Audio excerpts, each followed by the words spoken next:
Good day mga katiits, tatalakayin natin ngayon sa isang episode na pinamagata Greek Engrave Markings na kung saan ay pinasa lang din sa atin ating kasamahan na treasure hunter. Alright mga katiits, ang ganitong klaseng markings ay nagpapahiwatig ng isang direksyon.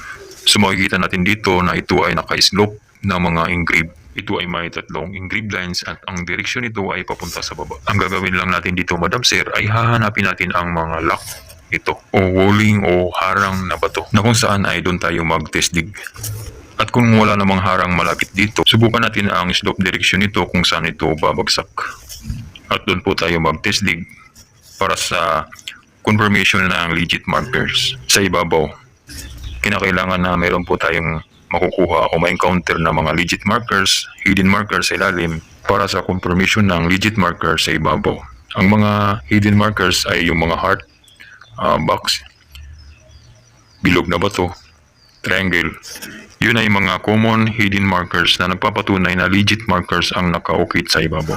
Alright mga katiits, mahalagang tandaan na ito ay initial decoding lamang. Maaaring magbabago ito sa actual na remapping. Okay guys, maraming salamat sa inyong panonood.